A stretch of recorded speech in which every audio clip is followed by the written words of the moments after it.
Hi brothers and the occasional sister. A few of you have asked to see my new truck. This video isn't about my new truck, but I'm going to show it to you anyway. My new 70 Series Land Cruiser. So let's have a quick look before I turn into the guts of this video, just so you don't keep on asking me. Let's go have a look. It's just bloody sexy, isn't it? That gives me a big stiffy. This deck is made in Blackwells in Christchurch. It's a Toyota tow ball and tow bar, steel, and it's like a plywood with this coating on. Tough. Took the factory ones off and went a bit bigger with ROHs, Maxxis razors, MTs, muddies, full muddies, good to have full muddies. Old man emu, gotta have that. The winch hides in there. These are actually better than steadies. These are the new ARB and they are incredibly bright. 40mm lift kit. Got the good old black covers. That steering wheel is just a thing of beauty. The spare wheel's always been a problem with utes, so they solved it with this. Goes underneath the tray. And then it goes back up and these fit in here. This truck, for me, represents a hell of a lot. It's a dream come true. I bought it at the tender age of 60, and I'm going to give you guys a complete rundown on everything about it. That's going to be a whole video in itself. But I just want to kick this video off because it is relevant to my story and the story today about a 26-year-old bloke that had a heart attack. I just made a brew. In 2019, when I went to see my doctor, he stuck his finger up my bum. I've never had a man stick his finger up my bum, or at least not that I ever possibly could remember. My days back in my early 20s, when I was in my 20s in Thailand, some of those women, that was debatable whether they're actually women, but no, I'm pretty sure that was the first time, and I wasn't counting on it. He was a good doctor, and when he stuck his finger up there, I said to him, while you're up there fiddling around, would you mind actually having a look at my prostate? So he did. And that was a turning point for me. It was like, fuck, it was painful. I said to him, what is that? Is that your ring on your finger? He goes, no, that's my wristwatch. They go a long way up there. Anyway, he was fiddling around up there and took his finger out and he said, you've got cancer, mate. There's a tumour up there. I said, can you poke two fingers up there then? He said, why would I do that? And I said, I want a second opinion. All jokes aside, I did have cancer. I had a really bad cancer. And it wasn't the cancer that killed me, it was what came after it, the infection, the blood loss. My hemoglobin went from 170 down to 66. You need to have a blood transfusion when you get to below 80. I was very sick, and then it was the infection that nearly killed me. But all that there happened, and that was 2019, and I survived. I made it. Only to find out 2.5 years ago I had heart disease really bad. And that was another battle. And I won that battle too. And I won that battle because I was proactive. And I'm not saying I'm gonna get out of this life alive, because I'm not. One of those two diseases is going to come back and kick me in the guts at some stage, and I won't get back up. But I'm back up now. Point being is that truck out there, that was something I wanted a long, long time ago. I could have afforded that a long time ago, but I was so involved in keeping alive and surviving and keeping my YouTube going, my other channel, not this one, because the other one that's my bread and butter, and looking after relationships and looking after my finances and just doing what you're doing, what everybody's doing, that's surviving in the world. So after that initial shock, and then my girlfriend, that fell to bits, didn't weather the storm, and life was difficult and it was challenging. And there was times I wanted to give up. There was times I wanted to throw the towel in. There was times that I broke down and I cried like a big baby, blew a bubble out my nose. Wah! And then got back up on my feet and gave myself a good telling off and kept on going. Cancer was a kick in the guts, but heart disease was a lot harder because I had a debilitating pain in my chest, angina every day. Couldn't walk very far, but I did what I had to do. And I didn't do what the cardiologist told me. I did what science told me to do. I went on to a journey of a complete 100% lifestyle change, main one being my diet. And it was difficult.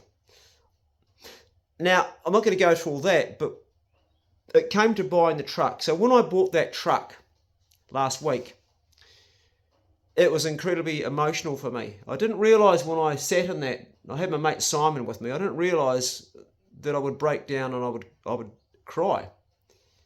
And a lot of my patrons who have watched that video must be thinking today still, what was all that about? But that truck is a symbol for me that I'm a survivor.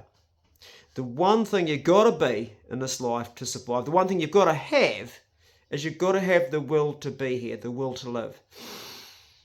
It's very, very easy when everything's gone wrong in your life, when you have this diagnosis of cancer or this diagnosis of heart disease or this diagnosis of your girlfriend thinks you're a wanker and she's going to leave you and she's gone, and or a number of things come along, and it's very easy to throw the towel in and go, I just can't do this anymore.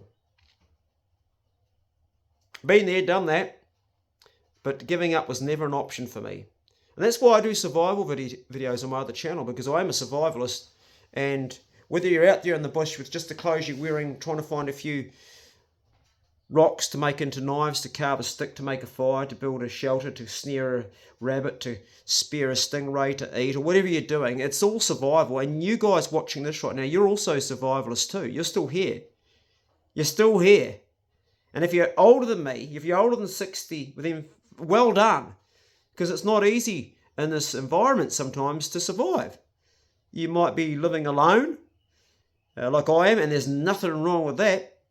You might be in a situation where it's tough and you're just hanging on by a thread, but you're still hanging on. You're a survivalist. I went to a funeral yesterday, Sir Greg, and he was a survivalist right to the very end. But we all have to die at some stage. The question is, how much life do you want to have, and how much quality do you want to have in your life? And the quality that you have in your life is up to you. That's your choice. Happiness is not a thing that you go searching for. Happiness is a choice, and I choose to be happy every day, and I choose to survive every day. And I want to talk about a sentence that I have in my head later on that really helps me with that, but I'll get to that because I want to read to you guys now an email. Now, this guy wrote a comment on my previous video saying he had a heart attack at 26, and which is pretty rare. Either you've got a congenital heart problem, you've either picked up a virus that can do it, can knock it out, or you've had a lifestyle that's been so bad, alcohol, cigarettes, drugs, bad food, stress, you've had either trauma in your life, or you've had something that's done it. And I'm going to read this email to you. I'm not going to use his name. For the sake of the video, let's just call this guy, let's give him a name. What's a good name for a bloke? He's got a really interesting name, actually. It's quite a cool name. I wish I could use it, but all emails to me always remain private. And for that reason, we're not going to say his name, because this bloke deserves the privacy. And thank you very much for sending me the email. Let's just call him John. John's a good name. That's my middle name. Right. I'll crank this up and I'll read it to you, because it's a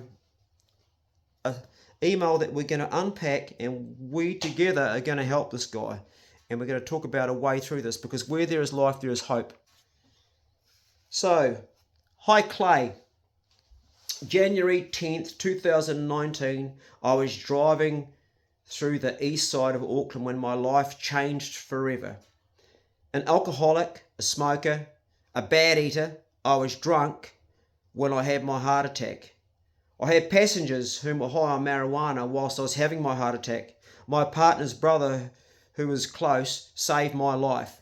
But to be brutally honest, I'm on a path of self-destruction, because I can see the end result, but I can't see the damage inside my heart, and I've almost given up on living for the future.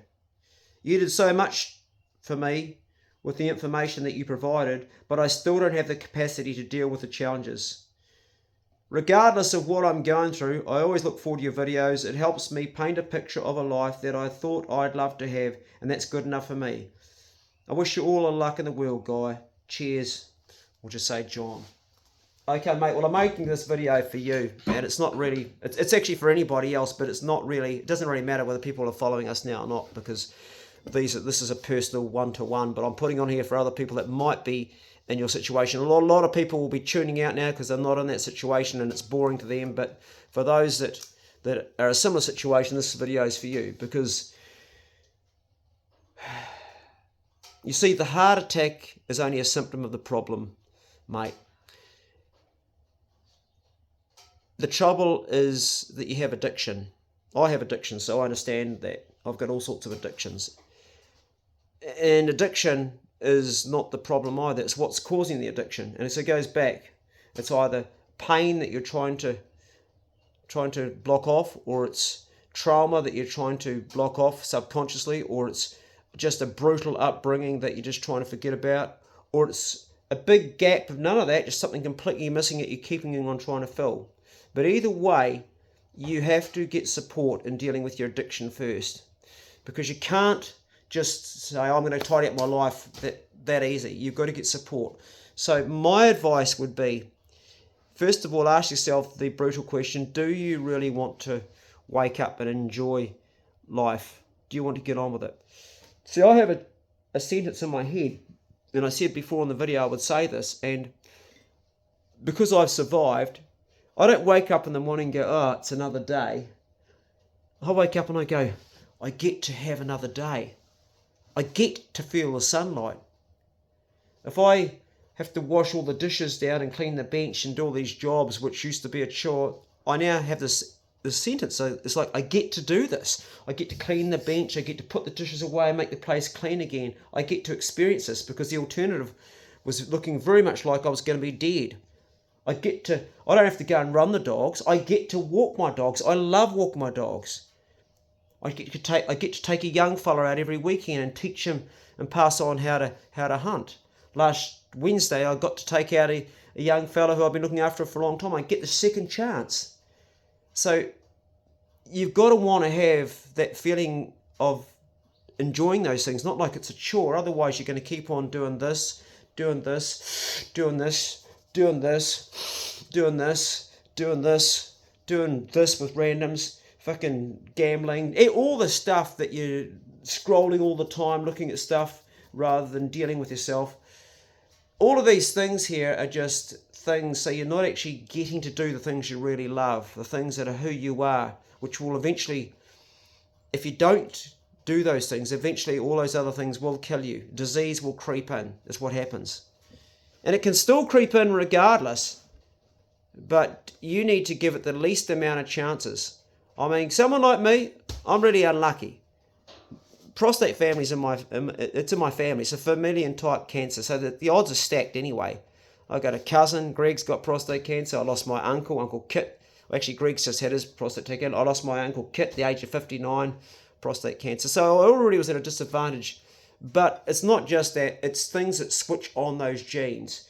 Stress, trauma, and what goes in your mouth. Particularly with cancers, what goes in your mouth. Anything that's dairy, whether it's anything that's got dairy in it, cheese, milk, cream, and I used to love my mozzarella cheese. You've got the protein casein. Casein is just going to give you prostate cancer if you eat enough of that stuff. It's a switch. It switches on that gene that you've already got. If you don't have that gene, you'll eat cheese, you'll get away with it. If you've got that gene, don't fucking eat cheese, don't drink milk, because it's going to switch it on.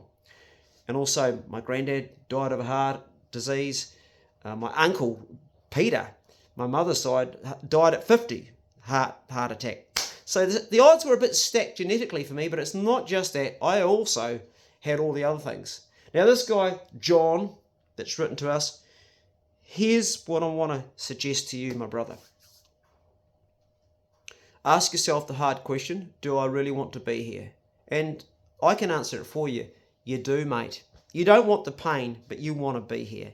You don't want the suffering, but you want to be here. You don't want the challenge, but you still want to be here. You wouldn't have written to me. You wouldn't have commented on the Broadshed Club. You wouldn't have reached out. You've reached out.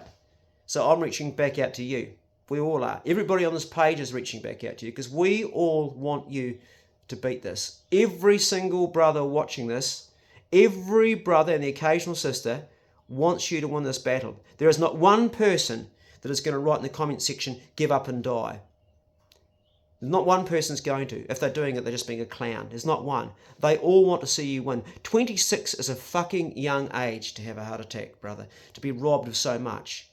and it's not your fault. It's a sequence of things that led up to it. You could have, I don't know your history. You could have a general heart problem. You could have had a virus that day. The things that you did, the addictions that drove you to smoke, which destroys your endothelial, to drink, which destroys your endothelial, to eat bad food, which turns an absolute train wreck into endothelial, which is the lining of your intima, which is what creates the vasodilation, which stops the plaque entering into the actual lumen of your arteries. All of that mechanism has been destroyed by all that. But there's really, really good news. There's hope. There is hope. I'm an example of it. I had end stage 2 things in the last 5 years, and now I'm back into life again.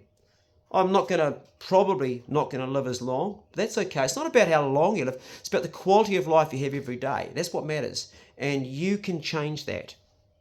Yes, you've had a heart attack. It's going to be harder. You can change that.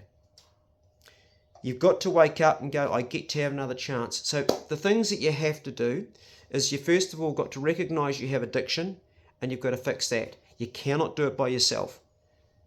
There's plenty of alcoholics watching this right now. If you're an alcoholic watching this, you know what has to be done. You cannot do it alone. You've got to join up with AA.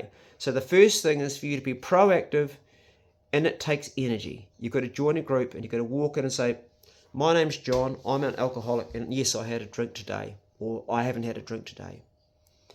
Because once you're an alcoholic, you're always an alcoholic, but you're not always a drinker.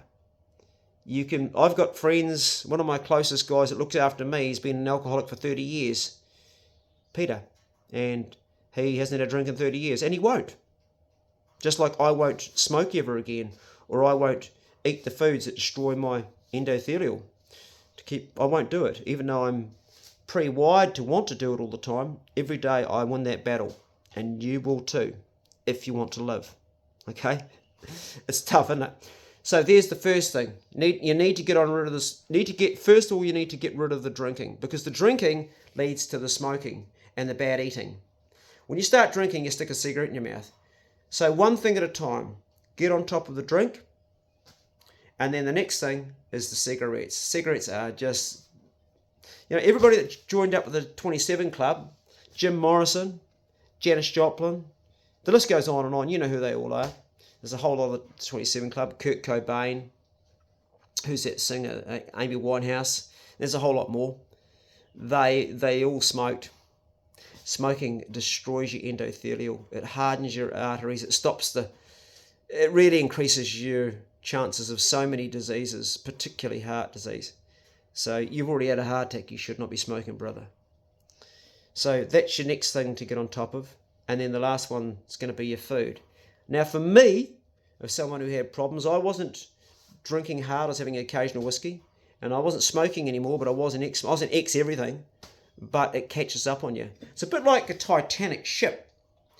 It's going along, you've done all these bad things, you've Charlie up your nose, walk out on stage like you had a flag bag over your head. Good evening, ladies and gentlemen. There's white powder everywhere, or you've been pinging something up your arm, or you've been smoking a cigarette, or you've been drinking copious amounts of whiskey and banging groupies, and you've been getting no sleep, and then you go out on stage, and night after night after night of that hedonistic lifestyle of Europe, after that 3,159 concerts and then I come to New Zealand, and then I have a family, but all that stuff is like the Titanic. It's got this momentum, and suddenly there's this great big fucking iceberg in front of me, and I'm trying to steer it away, but I can see it coming towards it, but I can't move it, because all the momentum of where I'm coming from and the weight of it, you can't, and you crash into it, and then you have this breakdown, this crisis. And sometimes it's only when we have crisis that we really make a change, and sometimes it's even too late. But it ain't too late, because you survived your heart attack, and I have read anecdotal stories of patients of Dr. Carl B. Esselstyn that were at end stage that got in, and these are people that are my age and older that had triple bypass, had everything done, and he put them on a whole plant-based diet, and they got 20 more years out of life, and some of them even made it to their 90s. It isn't a death warrant, having a heart attack. Cancer is not a death warrant, but you have to be proactive at making a change, and with that, you can survive. So everybody on this page, let's just call the man John, okay? Because we're going to keep his privacy. Think of some words that you would give him to help him as a brothers in this community, and we are a community, this is a Bro Check Club. Think of the things that you would write down, that you would say if he was your best friend that you wanted to help. And on that note, John, I want you to start looking after yourself like you would treat a best friend. I don't think you've got a lot of support around you, bro. I don't think you've got the support you need. I don't think you've got enough whānau and people that are caring enough, because your email to me is almost like I've given up. Well, I'm living what I do through watching this video of you doing this clay, but I've sort of given up and this is my lot. No, it's not. You get to have another day when you wake up tomorrow. You get to make a choice. You get an opportunity to turn this around. You get that opportunity, but only you can do it. I can tell you what diet you need to be, and I can tell you what groups you need to connect up with, but there's only one person that can save you.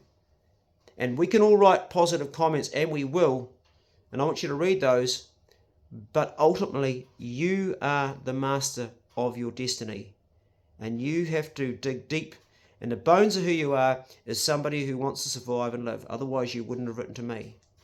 Bro, you are 30 years of age, I'm guessing, because it was 2019 you had your heart attack, and it's now 2024. Maybe you're 31, or maybe, I'm not sure what the actual months were, but so you are young, and you've got a whole lifetime to fix this up. You can carry on the path of destruction, and that's your choice, and you have the freedom to do that. But you won't make old bones, and the worst part about it is not only will you not make old bones, you will suffer as you go towards your death. Or you could thrive. You can not only just survive, but you can thrive. And I will help you every inch of the way if you want to help yourself with videos like this and counsel and steer you in the direction of the right people. But ultimately it's your choice. And we all have to make that choice. And there's other people that might be watching this that have also had health problems, and you know the same applies. But this video is for John. And if you want to write in the comment section and tell us your own name, that's okay too. We'd all love to meet you and feel like we're a part of your journey. But for now it remains private, and for now you remain John. Maybe we'll get to hear you later on. I think you got this, bro. I do. I believe in you. I believe you got it, because you wouldn't have reached out to me.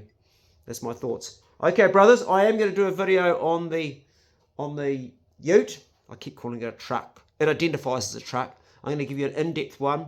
I've got a roof rack, so I've got to get built up for it yet, and a dog box, obviously, so I can take the dogs hunting.